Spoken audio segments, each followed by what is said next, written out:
Bonjour à tous et à toutes, j'espère que vous allez bien. Encore une nouvelle vidéo sur la chaîne.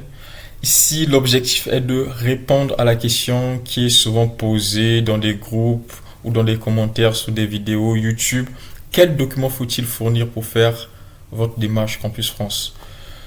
Voilà, donc je vais vous demander d'aller vous abonner sur la chaîne si ce genre de contenu vous intéresse parce que beaucoup de personnes regardent mes vidéos mais ont du mal à s'abonner. C'est pas bien du tout. Il faut vous abonner. Bref, je vais vous demander de rester beaucoup plus attentif parce que voilà, vous pouvez voir là, il y a des écrits, mais c'est parce que je suis flemmard. Je vais vous donner toutes les informations qu'il faut. Je vais détailler niveau par niveau. Donc, si vous êtes en première année, ou en terminale, ou en master 1, ou en master 2, je vais vous dire précisément ce que vous devez donner comme pièce d'identité. Donc là, c'est d'une manière générale, hein, mais je vais apporter beaucoup plus de détails dans cette vidéo. Donc, pour commencer, qu'est-ce que je lis là? Une copie scannée de votre pièce d'identité. La pièce d'identité, c'est votre carte nationale d'identité ou votre passeport. Donc, si vous avez le passeport, ça va. Si vous n'avez pas le passeport, si vous avez la carte d'identité, il faut joindre la carte d'identité sur le site de Campus France. Et après, il y a un réel problème qui se pose chaque année. C'est des étudiants qui n'ont pas de pièce d'identité. Donc, je ne sais pas combien de temps ça prend dans votre pays pour fabriquer une pièce d'identité, mais vu que la procédure commence le 1er octobre, vous avez 2 semaines pour vous faire fabriquer une pièce d'identité. Parce que je tourne cette vidéo le 17 septembre. Donc, en gros, vous avez 2 semaines. Campus France n'accepte pas les cartes d'étudiants, ce genre de trucs. Bon, avant ça passait, bon, depuis l'année passée, surtout au Congo, ils sont maintenant stricts sur ça. Je crois que tout est dit concernant la pièce d'identité. Ce que je vous dis ici est évident dans tous les pays. Il faut la pièce d'identité. Là, vous pouviez bien lire, c'est Sénégal, mais ça fonctionne pareil partout. Voilà. Vous fournissez la pièce d'identité et après il faut une photo scannée. La photo scannée, c'est une photo d'identité que vous allez prendre et après vous allez scanner pour que ça soit en format électronique. Et faites vraiment attention concernant la taille, ça ne doit pas dépasser 500 kg. Si votre photo a plus de 500, non, plutôt 50 kilo octets. Si vous avez une photo qui pèse 30 gigas, il faudra la compresser. Après, si vous le faites au cyber, vous pouvez demander au mec qui travaille de vous compresser la photo. Si vous pouvez le faire vous-même, vous pouvez la compresser en utilisant votre téléphone ou votre ordinateur. Si vous ne savez pas comment faire pour compresser un fichier, je mettrai une vidéo qui vous expliquera comment compresser une photos ou les pièces parce qu'il y a toujours ce problème, hein. Vous pouvez avoir plutôt des bulletins qui sont vraiment lourds, voilà, et qu'il faut compresser aussi. Donc la compression va s'appliquer sur les bulletins et aussi sur la photo, voilà. Donc tout ça, il faut vraiment respecter les standards, les kilos qui sont mentionnés, sinon ça ne marchera pas. Quand vous allez joindre vos documents, ça ne marchera pas.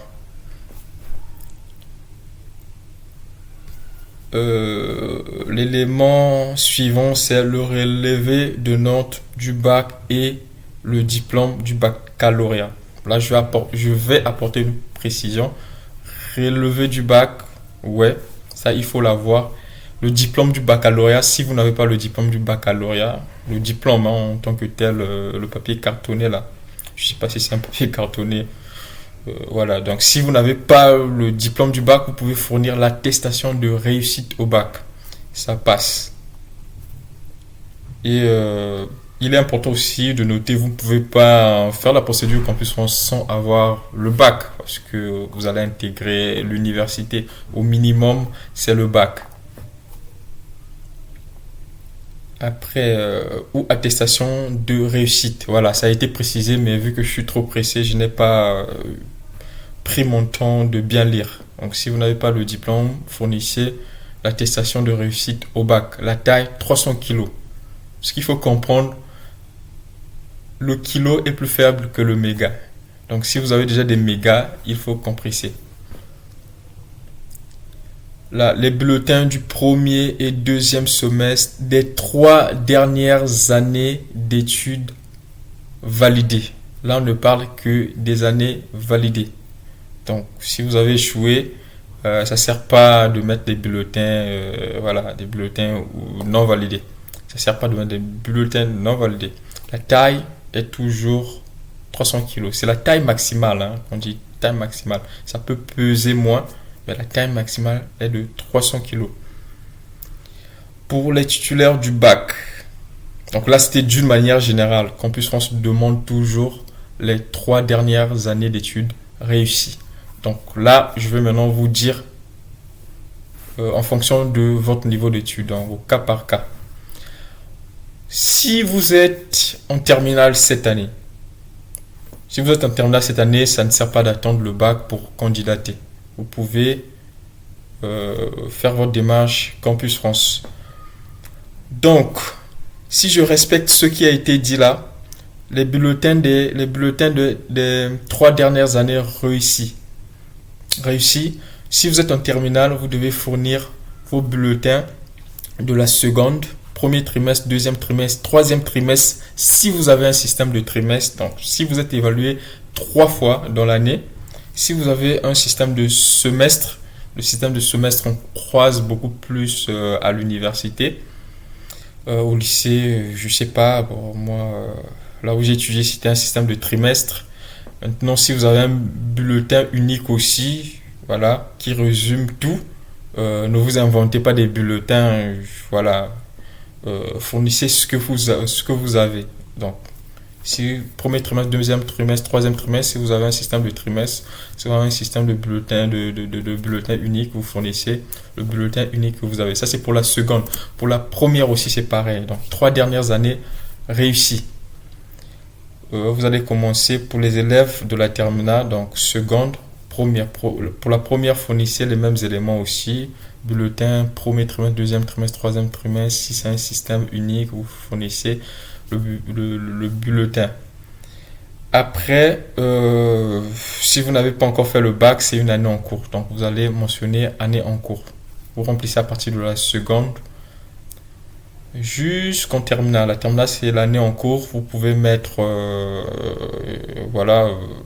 une attestation d'inscription. Si vous n'avez pas d'attestation d'inscription, mettre le reçu d'inscription ou laisser comme ça aussi, ça passe, mais vous pouvez joindre quelque chose. Voilà. Et après,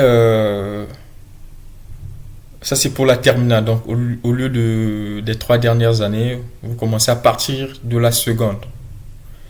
Maintenant, si vous êtes en première année, vous allez commencer à partir de la seconde, première et terminale. Donc ça fait 3 années réussies. Voilà.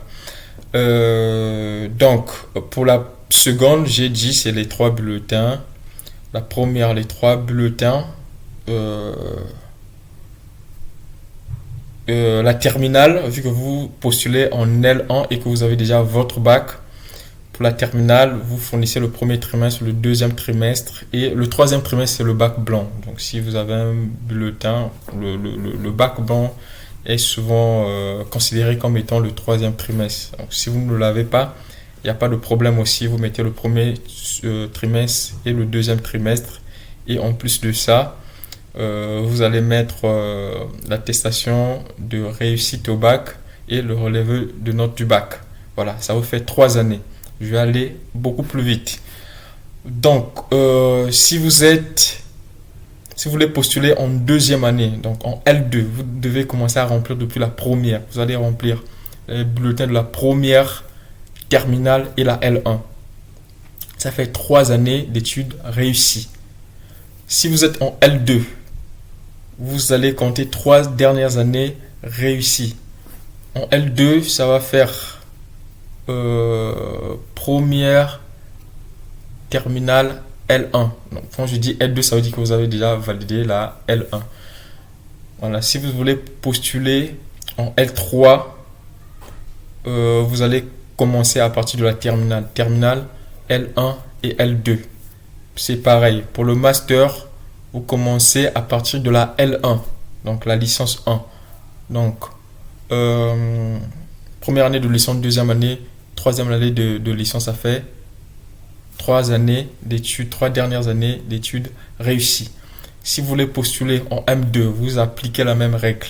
Donc, les 3 dernières années d'études réussies, c'est à partir de la deuxième année, la troisième année et la quatrième année. N'oubliez pas de toujours mettre votre attestation de réussite au bac ou votre diplôme de bac et le relevé de notes du bac. Sauf pour ceux qui vont faire le bac cette année. Mais pour les candidats qui ont déjà leur bac, peu importe votre niveau d'études, il faut toujours mettre ces éléments-là. Relevé de notes du bac et attestation de réussite au bac. Maintenant, si vous avez aussi effectué des stages, donc c'est considéré comme expérience professionnelle, ça aussi c'est important. Il faut joindre à une rubrique en fait dédiée pour ça. Quand vous rentrez sur campus, en tout cas quand sur le site de Campus France, en tout cas je vous expliquerai pour éviter de vous perdre. Il y a une nouvelle activité, vous ajoutez une nouvelle activité, vous cliquez sur en tout cas, demandez les attestations des stages auprès des entreprises où vous avez fait vos stages. Ça sera vraiment important pour renforcer un peu votre dossier. Et il y a aussi le CV à joindre. Pour le CV, je réaliserai une vidéo aussi pour vous montrer comment faire un CV professionnel. Et après, le CV, c'est juste CV pour CV. Donc, c'est juste pour qu'on puisse lire en fait bien votre parcours, quoi. Ça va pas jouer de beaucoup.